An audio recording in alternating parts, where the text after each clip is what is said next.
Yun nga din yung sabi ko sa kanya eh. Kaya nga napabad trip din ako. Umuwi-uwi pa kasi yan dito. Magpo-for good. Eh, alam niya na ba sinusuportahan niya tayong dalawa, di ba? Hayaan mo. May naisip akong paraan para papabalik natin yun sa abroad.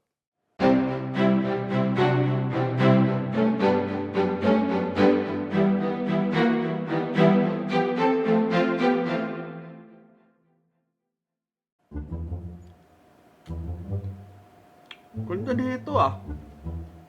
Ganda sapatos. Mabibili rin kita sa padala ni ate.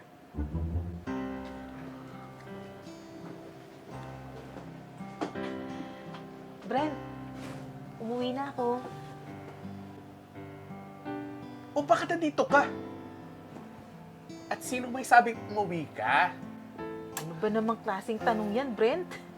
Imbis na matuwa ka dahil nandito na ako eh. Parang kasalanan ko pa na umuwi ako. Tsaka, wala na ba akong karapatang umuwi? Para makasama ko naman kayo ng mga kapatid ko? Nagdadrama ka na naman? Sige, umpisahan mo ko. Nga pala, malaki na ka ba yung perang naiuwi po galing abroad, ha? Sakto. Marami-rami rin yung bayarin natin dito sa bahay. Tsaka, ilang linggo ka nga pala magbabakasyon dito. Paano kung sabihin ko sa'yo na kaya ako umuwi eh, para mag-for good na? Na simula ngayon eh, maghanap na rin kayo ng trabaho ni Biel. Hindi yung lagi na lang kayo nakaasa sa akin.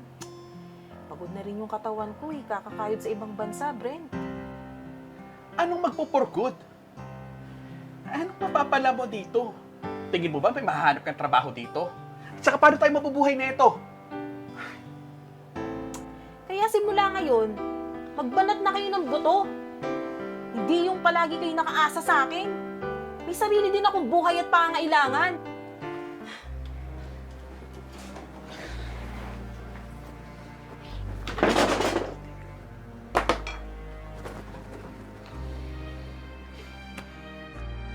Paano yan, kuya? Kung di na ulit babalik ng abroad si ate, paano tayo nito? Yung araw-araw natin gastusin dito sa bahay. Alam mo naman, sa kanya tayo umaasa lagi. Yun nga din yung sabi ko sa kanya eh. Kaya nga napabad trip din ako. Umuwi-uwi pa kasi yan dito. Magpo-for good. Eh, alam niya na ba sinusuportahan niya tayong dalawa, di ba? Hayaan mo. May naisip akong paraan para papabalik natin yun sa abroad. Aba, dapat lang kuya, kasi ayoko magutom. At saka marami pa akong gustong bilhin para sa sarili ko. Isa ka rin eh. Puro luho yung nasa isip mo eh. Whatever.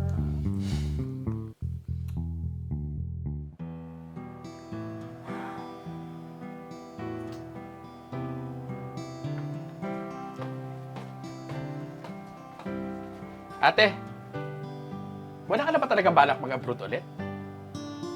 Wala ka na mahanap na trabaho dito, di ba? Tsaka, sa edad mong yan, sa tingin mo may kumpanyang tatanggap sa'yo dito? Oo nga naman ate, ang mga gastusin, bayarin dito sa bahay. Saan tayo kukuha nun? Bakit ba kasi naisipan mo pang mag-for good dito? Matanong ko nga kayong dalawa. Ano bang nagawa kong mali para tatuhin niyo ako ng ganyan? Ako na simulat sa pool na nawalan tayo ng mga magulang. Ako nang bumuhay at sumuporta sa inyong dalawa. Tapos ito maririnig ko sa inyo? Anong klaseng pagkatao ba meron kayo? Alam mo, ang dami mong satsat eh. Kung ayaw mo ng trato namin sa'yo dito sa bahay, ha? Lumayas ka! Ano, ang lagay kami ang mag-a-adjust sa'yo? Hindi kami mag-a-adjust. Ikaw ang mag-a-adjust. Kasi alam mo, sa ating tatlo, ikaw ang sampid dito. Dahil anak ka sa labas ni tatay. Ha? Pasalamat ka nga eh. Tinanggap pa natin yan dito. Ha? Ngayon alam ko na kung bakit ganyan ang trato niyo sa akin. Dahil magpahanggang ngayon, ang turing niyo sa akin, sampid pa din sa pamamahay na to. Na kung tutuusin, ako talaga ang orihinal na anak ng tatay. Dahil ang nanay nyo ang kumabit noon sa tatay ko. Pero mga wala kayong utang na loob. Ni Katiting, hindi nyo man lang ako mapasalamatan sa lahat ng tulong na ginawa ko sa inyo. Hoy, hoy, hoy! Huwag mo sinusumbat lahat ng naitulong mo sa amin, ha? Kusa mong binigay yon. Oo! Dahil alam nyo kung bakit? Dahil naaawa ko sa inyo. Kayo na mga walang kwenta dahil hindi kayo marunong magtrabaho dahil napakatamad nyo. Pero, mula ngayon, ikaw, kahit kailan, hindi kita nakita ng pagmamahal sa akin. Mga wala naman kayong pagbabago eh. Kaya ako na mismo ang aalis sa bahay na to.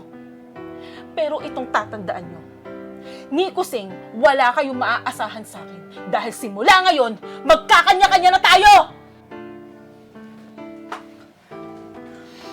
Paano na yan, kuya? Kung totohanin niyang umalis talaga.